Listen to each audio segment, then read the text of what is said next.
Okay, here we are. Today, we are going to build on that rhythm a little bit more. So, today I'm going to use my favorite drimba, Ukrainian drimba, made by Labet. I'm not sure if that's how you pronounce his name, what his full name even is, but I got this harp off the Harpery, and this is a very special harp. It just plays super well, and it's going to be perfect for today's lesson, I think. So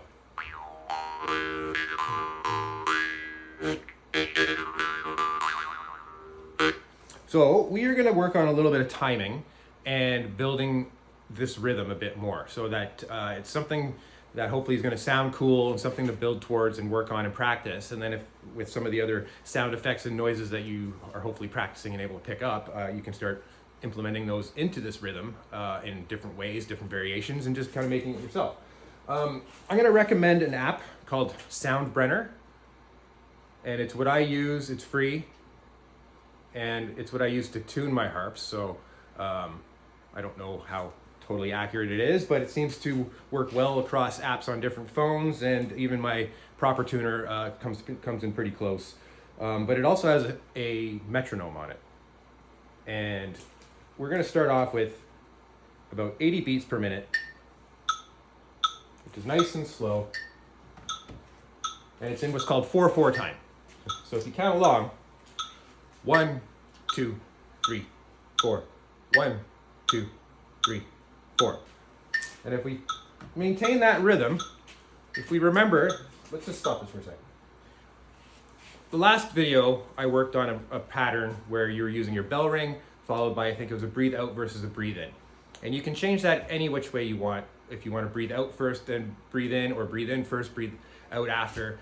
I was losing my breath because I was trying to do it a way I wasn't really used to, which I didn't realize when I was trying to explain it. So what I would do is just whatever feels comfortable at this point for you. So for me, I tend to, on my pluck, my outward pluck, kind of have an outward breath go along with it, even if I'm not totally breathing through. But I guess maybe the motion of my diaphragm gets me into the rhythm so that the following note would have been a breathe in followed by a breathe out, and I explained it the opposite way, so I was getting kind of turned around. But here's what we're going to do.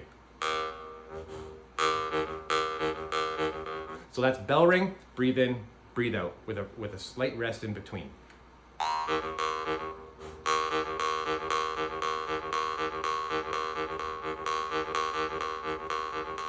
And now let's slow that down a bit.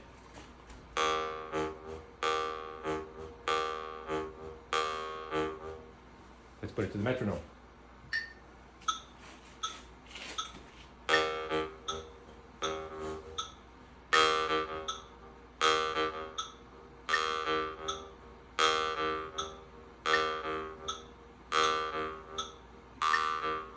Now, depending on your harp, this might be a little bit too slow. Some don't have enough sustain to be able to carry the note that long. So that might even be a bit slow anyway, just to kind of practice. So we're going to bring it up to 100 beats per minute. 1, 2, 3, 4. 1, 2, 3, 4. 1.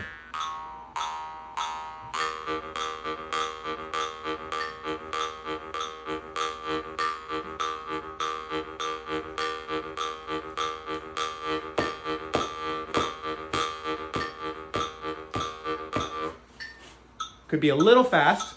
Let's bring it down to 90 beats per minute. And you can just cycle it down, whatever you want.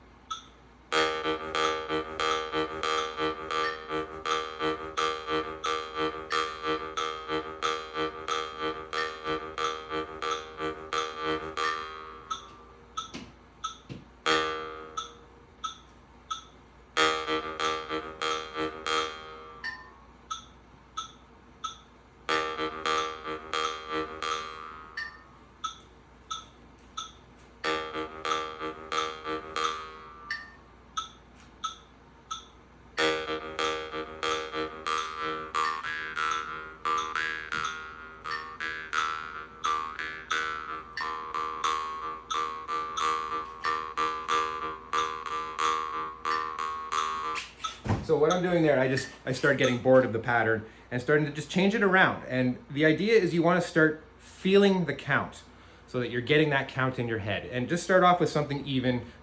For more advanced musicians out there, there's all kinds of crazy time signatures and tempos and stuff like that. But if everybody can kind of remember back the old singing class or recorders in school, it's ta, ti, ti, ta, ta, that kind of thing.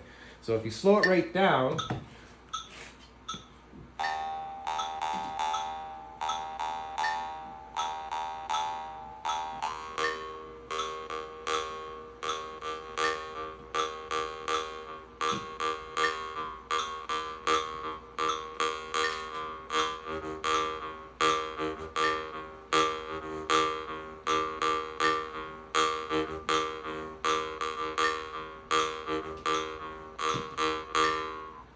so the idea is to maintain the rhythm at a steady tempo, and it's even, repeatable, and you don't lose count.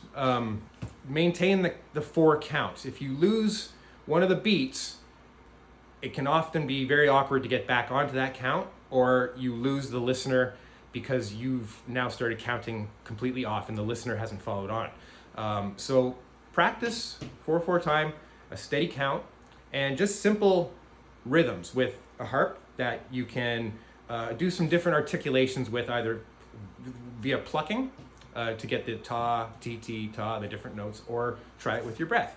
And other things you can do too is starting with different sounds. So let's keep the metronome going and just alternate different sounds in there.